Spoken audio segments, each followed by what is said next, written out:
This is the perfect RIA, in case you didn't know. Bringing you all the strategies to help your business grow. Are you happy? Are you satisfied? Are you hanging on the edge of your seat?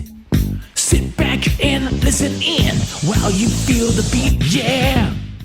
Micah, you don't understand. I just can't fire this client. He makes up so much of my revenue, and the minute I fire him, all my other clients are going to go as well. Hello, everyone, and welcome to another episode of the Perfect RIA Podcast. I am your co-host, Matthew Jarvis, and with me, as usual, the legend, Micah Shalansky. Micah, how are you today? Oh, Jarvis, I'm doing fantastic. You can tell it's been a little while since we've done a pod because that's not normally how you introduce me, but that's okay. I'll take the legend.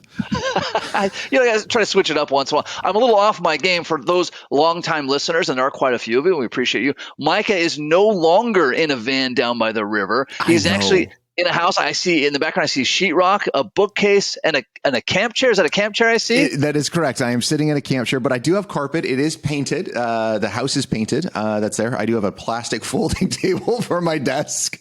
So the facade of success surrounds me. So the house is pretty much done, which is great. It is interesting to learn what final means. I'm using those in air quotes for those you can't see. What final means. And my wife had a great comment. She goes, when the contractor comes in to his final work, that means he's done. That doesn't mean the house is done. That just means he's done. But no, seriously, we've had some great contractors, and I will say we ran this construction project just like we'd recommend to our clients, and we could definitely see some pain points with that, right? Because I've helped clients dozens of times build houses. I've never done it myself. And really a big thing in here to help get contractors back in, at least for us so far, is, we're holding back 20% of the final payments, 20% of the total value of the house as the final payment. We're holding it back, and I'm not releasing that until it's 100% done.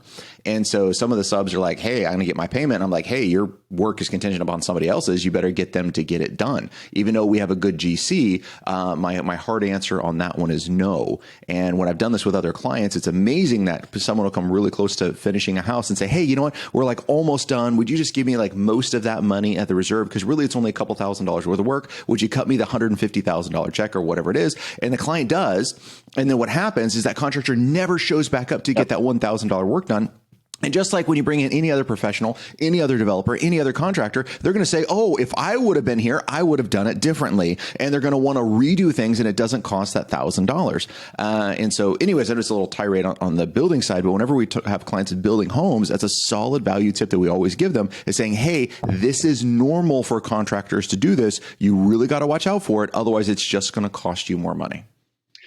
Mike, I think this brings up an interesting point. We're all about delivering massive value. And I think sometimes as advisors, we can get confined and say, hey, the value I deliver has to stay in this narrow lane. And there certainly are, where this is a spectrum, there are limitations to that, right? You shouldn't be offering them an advice on which heart procedure to give. But again, this is still in the realm of finance. So again, a client says, hey, I'm going to have this major remodel done. I'm going to have this construction done, whatever the case may be. That's a great time to say, hey, best practice is hold back the entire last 20% until the final nail has been put in, until you are completely satisfied. So don't hesitate as advisors to say, hey, there's value I can deliver beyond the scope of, should we do a Roth conversion this year? And I had a client down in Washington that was building a house, and we were going through this, and a great couple, Bob and Sue. And Sue was just really timid when I was talking to her about this, and it was a Zoom call, and so I could see that. And I was like, all right, so tell me your concerns, right?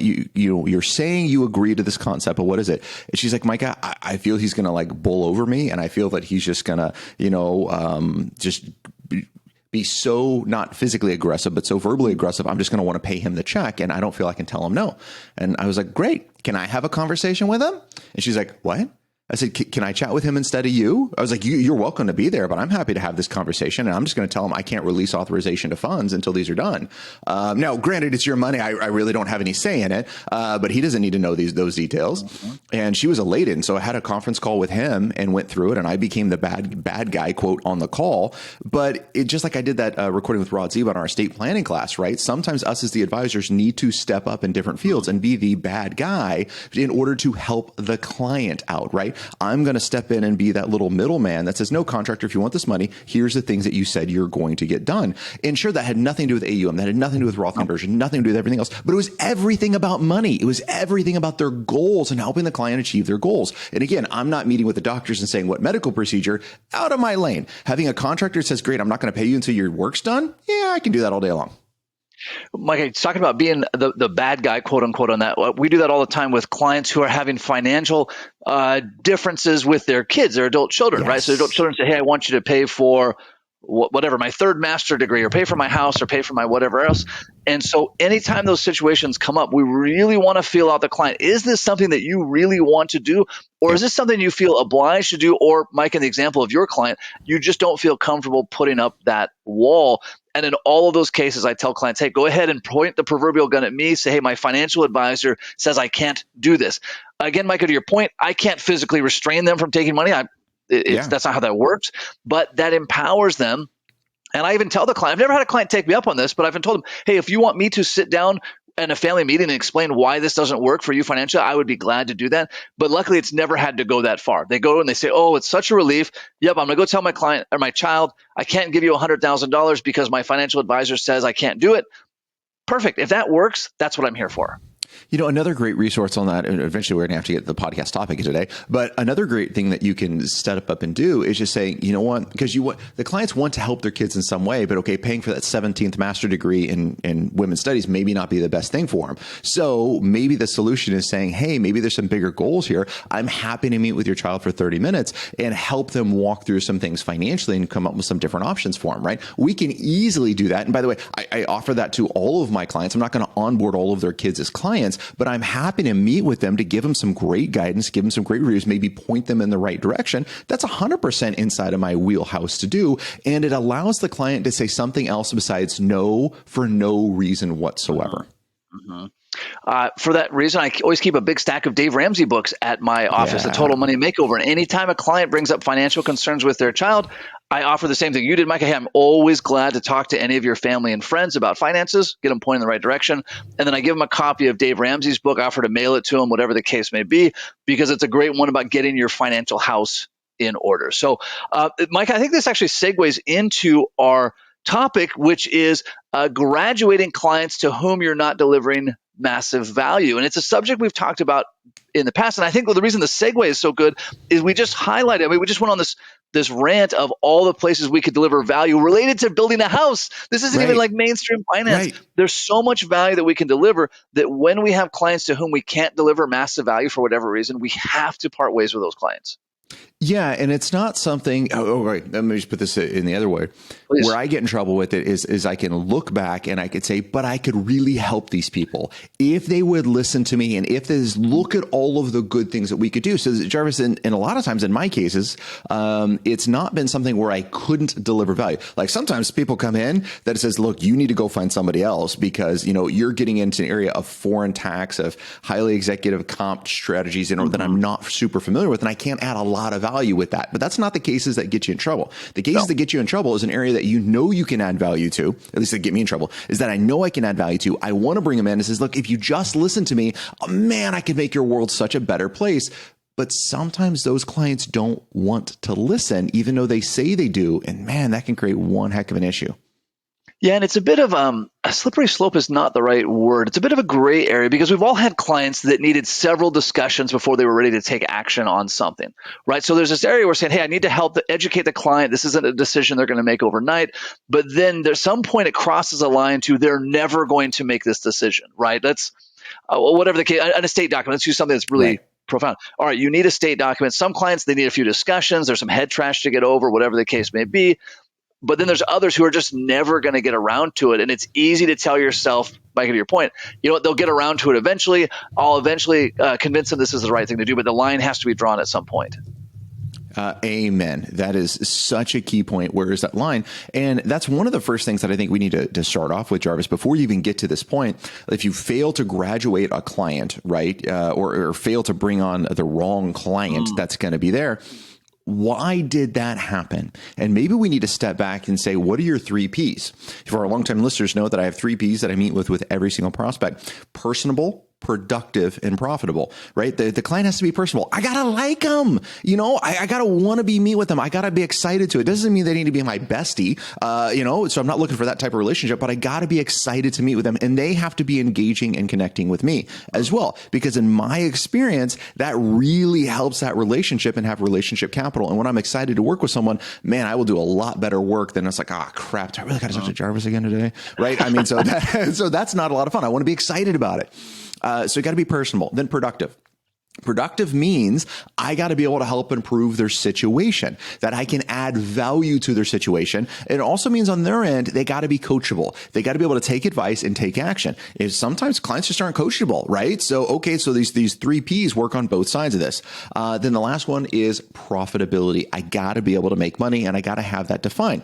So Jarvis, I think, and maybe if I'm wrong on this one, I really think that a lot of times when advisors get into this situation, that they go into the meetings, but they don't have it clearly articulated. What are their 3 P's? If you don't like mine, great, go create your own. But what are your 3 P's with this that clearly identifies who is a good client? Sometimes we get in that mix, especially as entrepreneurs, especially as we're growing our practice. I can't say no. I got to bring them on. Oh man, I could really help them if they would just listen to me, but they're not meeting your 3 P's, and you're setting yourself up for a problem.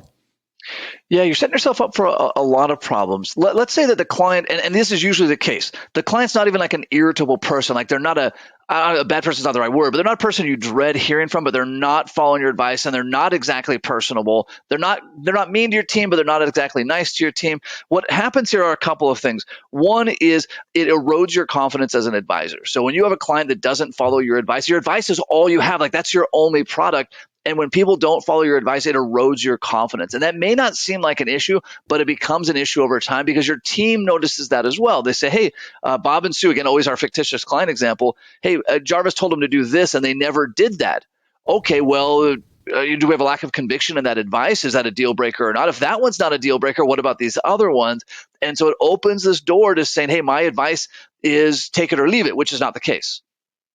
Yeah, that's exactly right. And you got to have your line in the sand with advice. Like, what is take it or leave it advice, right? What is something that's a deal breaker with your advice? So here's a super easy one. You got to take care of your spouse, right? That's it. At the end of the day, we got to take care of our spouse. And unfortunately, that's my definition and not the client's as the minimum standard, which means keeps up with their current standard of living. And if the client is not willing to do that, then we're not going to move on. Now, if they have enough assets, we don't need, this isn't a life insurance pitch, right? This is a simple take care of your spouse. So for me, that is a deal breaker line in the integrity. Now, if we could have something that's a little bit different, I want to do a Roth conversion, but the client doesn't think taxes are going to go up. This is not a deal breaker, right? Does it affect their success of their plan? Those are my deal breakers. If the client is going to do something which derails them and makes them so they will not accomplish their goals, which is retiring with the cash flow that they want and taking care of their spouse. If it's something, if they're going to make a choice that takes us off that course, that is a deal breaker decision. Anything else is probably up for negotiation. So it's important to know what are your deal breakers. I love that example of taking care of your spouse.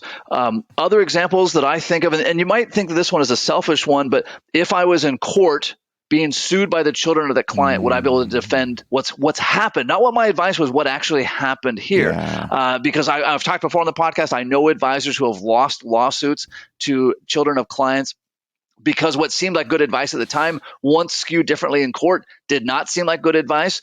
And the client was not there to say, no, I agreed with that. So again, that's might be a selfish one. But if you're telling a client, hey, you need to get your updated estate documents, and they're saying, hey, I'm really not going to worry about that. And you know that, hey, at some point, this is going to blow up. At some point, we're going to have this big mess. That is a line in the sand. Yes, there's this angle like, hey, I don't want to be drawn into court, but any situation where that's going to happen is a mess for everyone. So I often put it, same with clients that want to over-distribute. Hey, if you want to over-distribute outside the safe withdrawal rates, I won't be a captain of a sinking ship. This ship is going to sink, and I'm not going to stick around to watch it sink. Yeah. And that's not like a surprise conversation that comes up either, right? This is something that it's not like one excess distribution above 5%. That's it. You're getting a termination letter, right? This is like a habitual problem with a client that's coming up that we need to sit down and have these conversations. Now, Jarvis, to your point on the documentation side, this is just not a conversation you have with the client and then you internalize the information. No. This needs to be external. You need to make sure you're sending information out to the client. You need to make sure they're receiving that information, hopefully getting some type of response back from this, because again, in that court aspect of it, how are you going to prove you actually did what you said you did? Mm-hmm. Yep. Another reason that you need to be firm on this is at some point, a client to whom you're not delivering value, excuse me, I'm not sort of the term. You may be delivering value, but they're not implementing the value you're delivering. Right? However we want to articulate that, at some point they are going to graduate you. At some point they're going to say, hey, I'm not following this guy or gal's advice. Why am I paying them? And then you have the blow, which is a real blow of them now firing you versus you firing them. Now you might think, well, that's a little bit childish. That's semantics. We're dealing in the real world. This is, Micah, something that you and I are always passionate about. It's easy to say, hey, on paper, it doesn't matter if you graduate a client or they graduated you. The revenue loss is the same. On paper, that may be narrowly true. In the real world, where we practice, right, where we're practicing every day, those are a night and day difference for you, for that client, for your team, for the whole experience. Well, it's a night and day difference on the compliance side of it, right? For those lucky few that have not been in long investigation is the wrong word, inspection by the SEC, thorough inspections by the SEC or any governing body, they're going to ask you for a list of clients that you've lost. And it's a much different conversation when I say, oh, we graduated that client because they weren't following our advice, then this client terminated me. When it's this client terminated me, they're like, why? What happened? Show me their file. What was your email correspondence? Are you hiding a complaint you didn't say? Right? When I go, no, this client wasn't following my advice. We follow these steps and then we graduate them. They're like, wow, okay, we never see that next. And that also shows conviction to other clients, because I share this with other clients as well, not as a threat, but as look, I wish to be really clear on my integrity here that says there's lines I will not cross. And so if you get to a certain point, I will not be part of this. I have terminated other clients because of this. We need to be careful in what we're going. And sometimes I'll bring that up to a client, then they'll call back and says, Micah, I was going a little too far. Maybe we shouldn't do this. It's more on an over distribution side. And to me, this isn't like a personality issue kind of thing, but one of the clients just wants to buy a new home. They want to do something else. They're going to make it off the rails and they say, well, I have all of this money. Well, in this one client in particular, yeah, Bob, you have all this money, but if you blow it, then Sue has nothing. And so this is not okay, especially because before, in this particular case, they had no survivor benefits because they did this before they worked with me. And so, yeah, we had to make sure all of these things were taken care of. And that was a line I said, if you do this, I will graduate you and we will no longer work together, period. And then they went back and talked and they were able to come back and not do something that was going to be very financially devastating to them. So sometimes we've got to bring this up to clients as well and let them know this is, hey, you're on the precipice of this line and I will terminate you for this. Yeah, it's important to have that discussion early on so it doesn't feel like a threat, right? Yes. If you get down to the wire, you've warned them 17 times and now you're saying, hey, listen, I will fire you if you don't take care of this. This is now a very confrontational discussion. If in the onboarding process, however, you say, hey, listen, I insist on only doing my best work and I can only do my best work if these things are in place. Like for you, the 3 Ps, right? Or I can only do my best work with clients that give us their tax return every year. And if that's not okay with you, great news, we can part ways as friends and you can find an advisor who doesn't think that tax planning is important. But we want to set that stage early, and we want to make sure that we're setting it from a place of educating, like care and compassion, not a threat. If I'm coming down and saying, hey, listen, if you don't do this, I'm going to graduate you, that's not the collaborative relationship that we want. It's going to be just an educating, hey, I can't do my best work if we don't manage all the assets. And if that's a problem, I get that. Like some people that's not okay with, and there's other advisors that will work with you. If you want to work with my team, we need to manage all the assets. All right, Jarvis, we talked a little bit about why someone needs to think about graduating clients. That's there. Now let's get into the tough question. How? Oof. How do you graduate a client? There's a lot of things that you're going to be fearing, or at least that I fear, right? Holy crap, there's going to be a hit to my revenue. Once I fire this client, they referred so many other people. I work with all of their friends. All of their friends are now going to fire me, right? So I'm going to lose every single client. I'm going to be homeless by next week. Don't worry, I'm podcasting from a camp chair. So, you're right next to me. You're fine. I'm going to get a complaint. What is my staff going to think, right? All of these head trash things are going to come in, and my preference would be you address these first. Get through this because it's going to make this entire process there. And it starts with being really, really clear with every single prospect, every single client. Where is that line? And I will not cross it. Now I have an integrity thing that I'm going to hold to.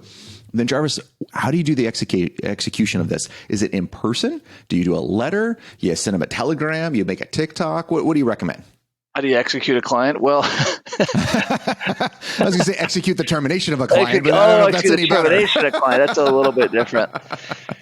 Yeah, well, as you were talking about, what will get you actually to do it, I was thinking through times where I've graduated clients and times where it got so egregious that the team insisted that we do it, or that it took extreme accountability. We've done a lot of extreme accountability with advisors to do this. I've done it both ways. And we've laughed about this on the podcast. Typically, I do it via letter because I don't want to have that discussion in person. And I get to our listeners, that's like breaking up with somebody via text message. That's exactly what it is. It's not like that is what it is, but all right. In my defense, Nick Murray recommended this in his book.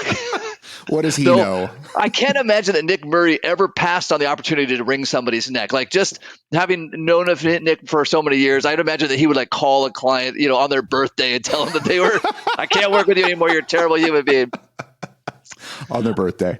Yeah. I don't typically do it in person. I do it via email, or I do it in a letter, and we've got templates of that in the Backstage Pass. And I usually say, hey, I'm in the process of making changes to my practice and my life, and I've realized that I can't deliver the kind of service that you need.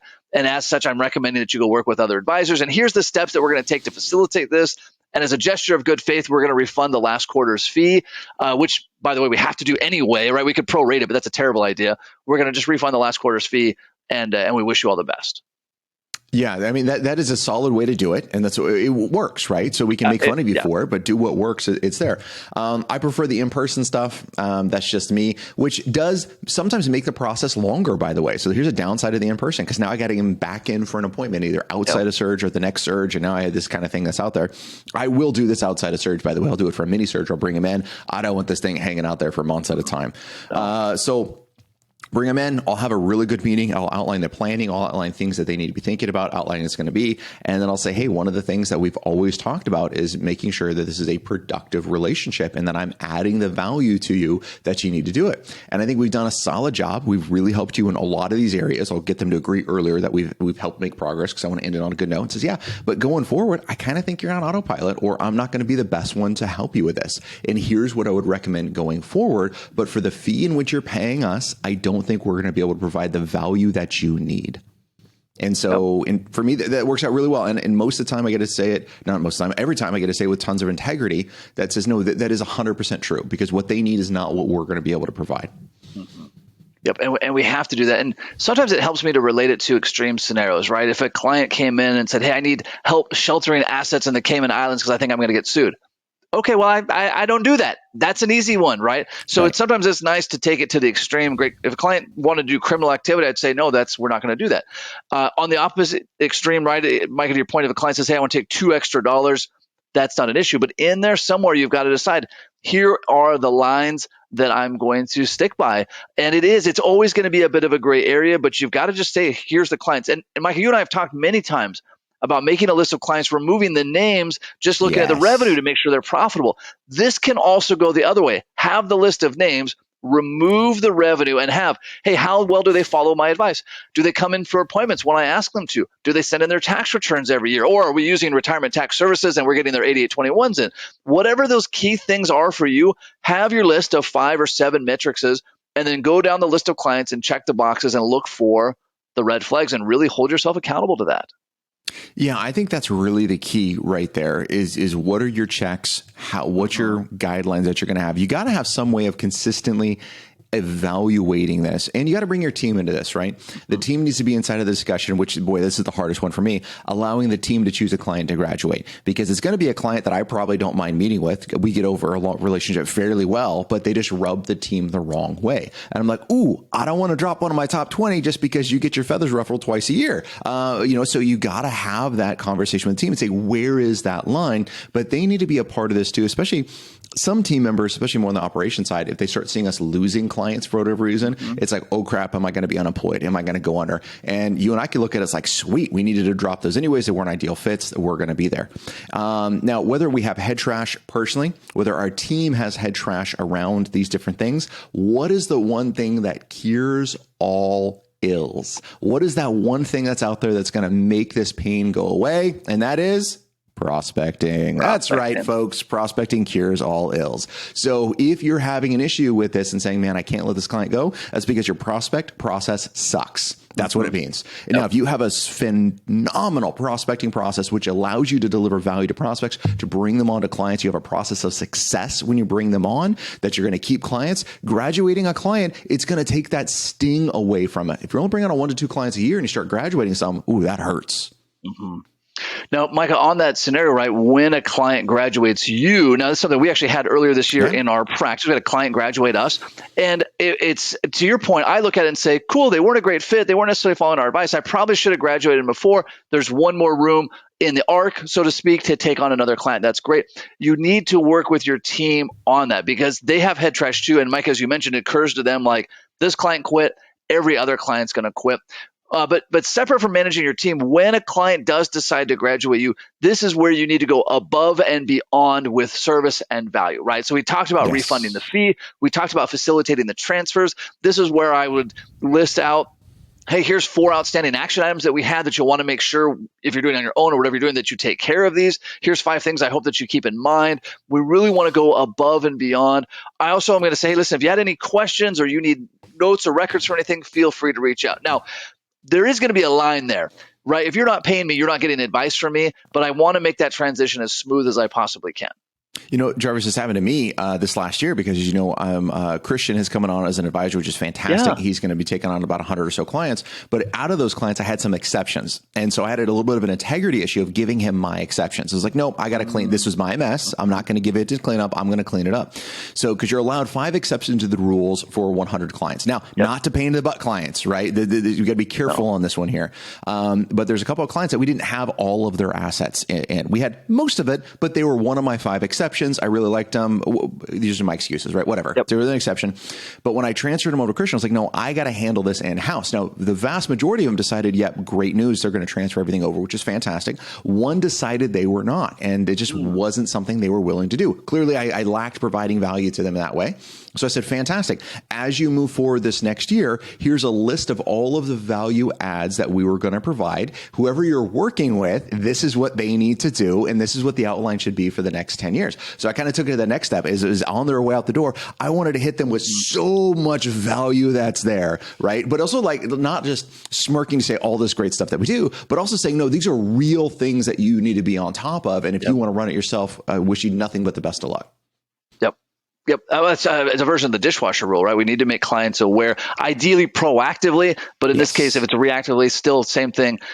We need to leave it on the top mark. What we don't want to do, and there's this temptation, and I get it, to be spiteful, to say, well, here's the 10 things you're going to screw up, and I didn't like you either, and we're not going to cover the whatever closing fees or whatever the case may be. That is a bad plan. It's already a tense spot. You're already going to have, during your next SEC review, they're going to look at that. Make it as smooth as you possibly can. Always err on the side of grace. You know, and I always throw out there to the clients as well, saying, hey, this is, we're parting ways as friends. And that also means if you have a question or something goes wrong, pick up the phone. Yeah. You know, we're going to do the best we can to make sure this is the easiest process. If you see something wrong, pick up the phone. I'm still going to take your phone call. I'm still going to help you on this transfer. Our team is still going to be here for you, making sure you're being taken care of. So I am absolutely going to throw that out there. Whether we graduate them or they graduate us, either side of that's going to go. I'm going to throw that out there because also I don't want them to screw up their retirement. I want to help them. I want them to be in a better spot. And if they have a question that's going to do it, and this happened years and years ago, that a client was transferring his accounts out, which was great, but he fired us going on this process. And I actually picked up the phone and had to call him like 3 or 4 times to get him on the phone because his receiving broker was completely screwing it up, like taking distributions from all of their retirement accounts and sending a check out. Then they were going to do a rollover, but now the rollover once per year. Oh yeah, this guy, I was like, what in the hell are you doing? Yeah. Right? I mean, it was a bad plan. So actually we held off on the transfers and finding up calling him. It's like, this is a bad plan. You don't want to do it this way. Here's the things that you need to do and how you need to fix it. So even if a client's on its way out, we're going to help them get off on the best foot possible. I love it. I love it. Well, there's so many places we can go with this, Mike, and I really just want to stress to the nation that we've all had clients that were hard to graduate. We've all had those clients. You're a unique snowflake in many ways. This is not one of them. And we've all had clients that have graduated us, and it hurts and it sucks. And as I always like to say, if it were easy to be an entrepreneur, everybody would do it, and therefore no one would get paid. We live in a very difficult world. Being an entrepreneur is very hard. Being a financial advisor is very hard. You need to stack the deck to make it as easy as you can. You need to graduate people who are not a good fit to save yourself some of that pain and agony of them graduating you. Jervis, one other thing I just want to touch on Micah. real fast in this, where another trap that advisors are going to top into is when they bring on a client that is outside of 5% of their revenue, that is greater than 5% of their total revenue. So that's a really hard rule that you got to have that says, I want no client that generates more than 5% of my revenue. Now, if I bring on a 7-8% client, fantastic. I need to go hunting and I need to start getting some more of those clients. So it's not in that 5% realm, or I'm going to have to graduate the client, or I'm going to have to lower their fee. But I don't want a client that's making up 30-40% of my revenue, because now all of a sudden I'm going to make an exception to every single rule. And at the end of the day, I'm not providing true value to that client, because I'm going to make exceptions for my process of success, because I'm going to be too worried I can't lose that client. Yeah, but that's a whole podcast right there, right? You can't be beholden to any client, and that's a big integrity issue, right? We don't ever tell it to ourselves that way, but if you're saying, hey, I can't threaten this relationship because I'm too dependent on it, that's a real breach of integrity. That's no different than people that say, well, if you take a commission, you're somehow this evil person. If you are beholden to a client, right, that is the same conflict of interest that exists anywhere else. All right. Jervis's podcast is all about action items. So let's jump into some great action items that are there. Now, one, actually, I took out because I have my notepad in front of us, my little remarkable, whenever we're chatting, because some great idea is going to come up. And I had totally stopped doing, because it worked, having a stack of the books, The Total Money Makeover. So that's the top on my list for my action item, is I'm going to get another stack of those books, because you're right. Those come up several times a year, and they're such a great thing just to hand out or to mail to clients. Yeah, we save them for wedding gifts. Anytime I know somebody young that's getting married, a child of a client, whatever the case may be, we send them that book. It's a classic. I actually like to read it myself every couple of years. There's good just reminders about, hey, don't spend more than you make, kind of thing. Action item number 2, I'm going to interject this one. Always have action items. I was recently at the Dave Ramsey Leadership Summit, which was really good. I was super impressed. I went with Alex on my team, but I would get to the end of these presentations and they would just be like, well, does anyone have any questions? Well, what are my action items?